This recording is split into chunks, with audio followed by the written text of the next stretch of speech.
Hi everybody, Bearded Rogue here, and this video is going to be about my most anticipated games in 2016. There are a lot of games that I am very, very excited about that are coming in 2016, and I really cannot wait to have these in my hands. Several of them I've gotten to play already. Actually going to grab this over here. Several of them I've gotten to play already, and you'll see a pretty consistent running trend in that regards as far as what's on the list. But let me go ahead and kick it off. So the first game, these are again in no particular order, but the first game I want to talk about is Trove by Leader Games.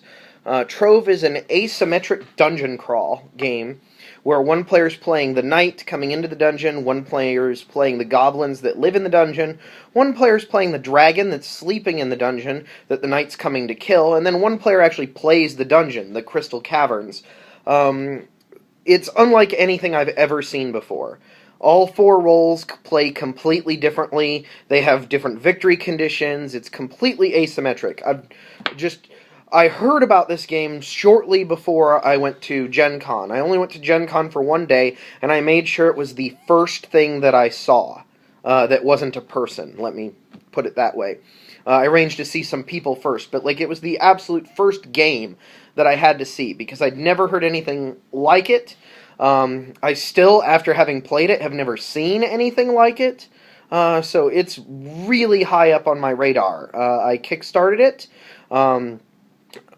Patrick has been absolutely wonderful to talk to back and forth about the game in general and answering questions, and I know that Ace from the Nerd Nighters has built a tabletop simulator version of the game as they continue to play test and refine everything and add the rogue, which is the fifth role, because every game needs a rogue. That's just my personal opinion. Regardless, though, I think it's a thief in their game, but rogue and thief are this close enough for me. Either way, that's definitely on my most anticipated list. Another one on my most anticipated list is a game called The Networks. This is a game from Gil Hova, my good buddy Gil. He's a fantastic designer who spends a lot of time and thought on his designs, and The Networks really shows it. I played it at Origins with 2 players, 3 players, and 4 players, and every player count felt fantastic. The turn order mechanics were solid. He sat down and thought about player experience at every player count. And it's just a fantastic game. I'm so excited to finally have my own copy of this. I have the print and play files, but I've been so busy printing and playing my own designs that I haven't gotten around to actually making it yet. I may just wait for the retail copy, but I'm already salivating at the prospect of getting to play it again. So that's the next one on my list. The one right after that is a game called Valeria Card Kingdoms, and this is a demo copy, a prototype copy that the publisher Daily Magic Games sent to me after the Kickstarter was over. I first played this game at Unpub. You're going to hear that a lot on this list for several of these games. I think maybe not as many as I thought, but first played this game at Unpub and loved it then. It is like Gamer Machi Koro. It involves dice rolling and activating, in this case, your heroes to do things that earn you victory points, like slay monsters and take over domains of the kingdom, but it is unbelievably fun. It plays up to 5 players. I've already played this copy, the demo copy, at least 5 times since I got it. I played it more than that. One of my friends who went to Unpub with me actually made a print and play version, and we played that at least 5 times before I got this demo copy. So it's just a fantastic game. I'm really looking forward to it, and everything else Valeria related that's going to be coming out once I have my official copy in my hands. The next one is a much smaller game, and I actually have a version of this as well. This is another game that I first tried at Unpub. It is called Avignon, A Clash of Popes. It is by John Dubois, and right now it's up on Kickstarter with Button Shy Games. I think it's got less than a week left, but I fell in love with this little two-player game. Like, so much that John was actually kind enough to give me a copy that he had brought with him to Unpub, and I have played the crap out of this. Like, anytime we're sitting around waiting for people to arrive so that we can play the bigger game of the evening, we're probably playing Avignon. It's a very simple yet deep game. It's not a lot of cards, like this is the whole game. But it really is a fantastic two-player game. I've played a whole bunch of games of this, and I really wish I had tracked my plays in 2015 so that I would actually know how many. But it's probably coming close to 50 at this point. It's, like I said, it's up on Kickstarter now. It's a fantastic two-player game that takes less than 10 minutes to play. I love it. So I'm really looking forward to having a official edition instead of the demo prototype version that I have right now. I'm still keeping this, by the way. We'll just get 2 games of this going on at once instead of one at a time. The next one on the list is Tiny Epic Western, also up on Kickstarter right now.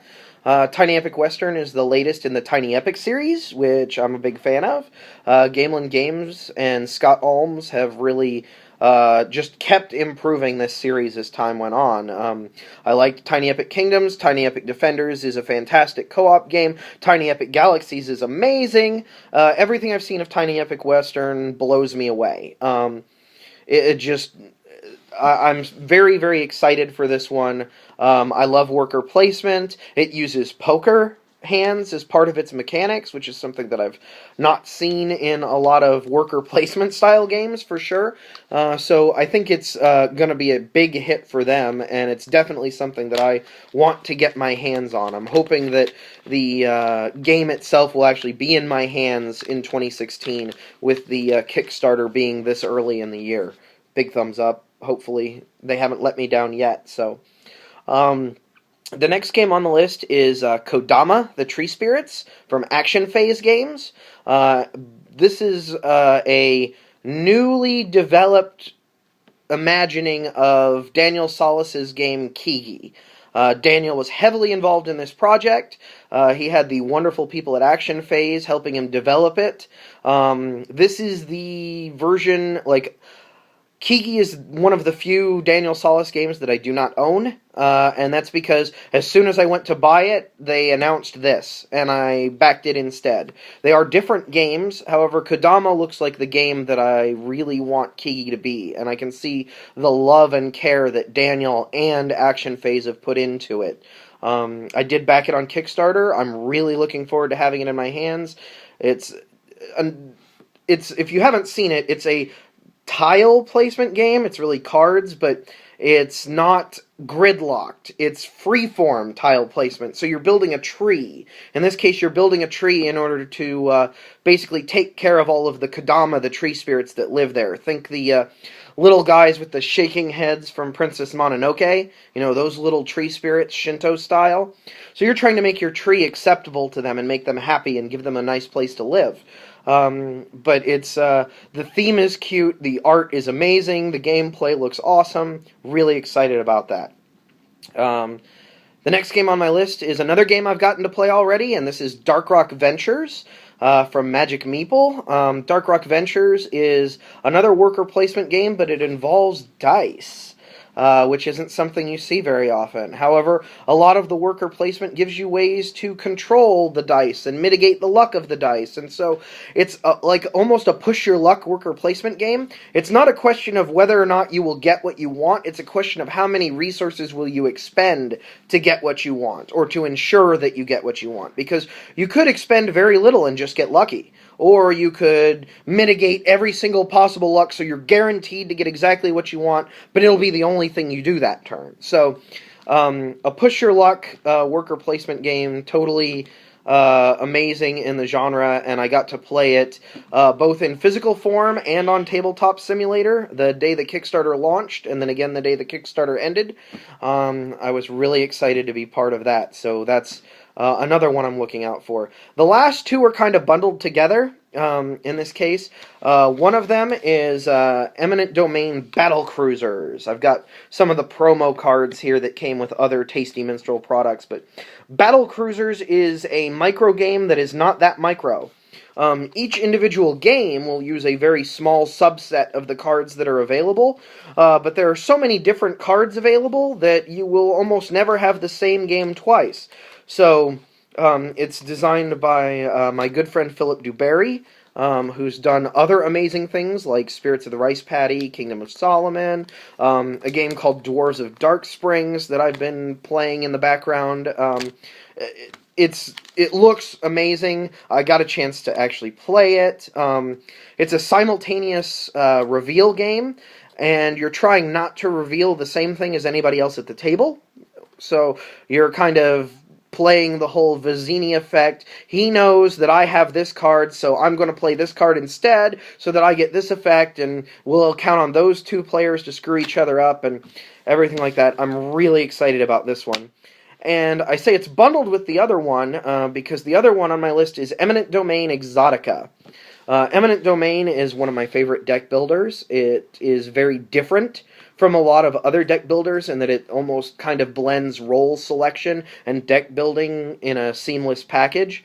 A lot of other deck builders try to just do Dominion but different, and Eminent Domain feels totally different. There's not really a lot of Dominion DNA. It has more in common with Puerto Rico or Citadels in a lot of ways. But this is the latest expansion, which is going to add a whole slew of new cards and technologies and new ways to play, and I can't wait to be able to break out Eminent Domain, which I think is just over my shoulder, right there, if you can see it, with some new toys to play with inside of it. But yeah, those are my 10 games that on my most anticipated list.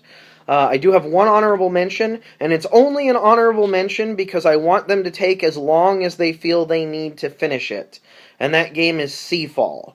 The people that are working on it, Rob Davio, J.R. Honeycutt, Plaid Hat Games, anybody who's at all involved in this project, they have all earned my trust in various other ways, with other games they've worked on, other projects they do. They're all fantastic people, and I trust them to put out the best game possible.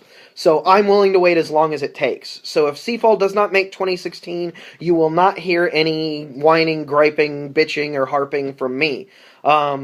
Take as much time as you need, guys. It's going to be great once it gets here, and I'm really looking forward to it. I just couldn't put it on my most anticipated list because I don't want to, box you guys into a 2016 date, or make everybody think that that's a guarantee or anything.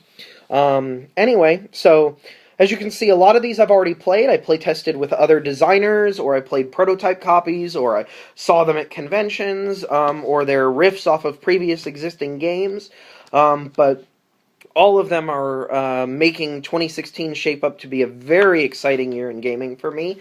2015 was an amazing year, as you'll see when I do my review of my favorite games of 2015. But 2016 is looking like it may have a chance to top it, which kind of surprises me in a lot of ways, since I didn't think anything could beat a year with both Pandemic Legacy and Codenames in it. Anyway, that's it. I hope you enjoyed the video, and I hope that you give some of these games that I mentioned a look, because I feel all of them are worthy of at least some research, if not picking them up and playing them as soon as you can possibly get your hands on them. I'll put a list down in the doobly-doo, as always, and Bearded Rogue signing out.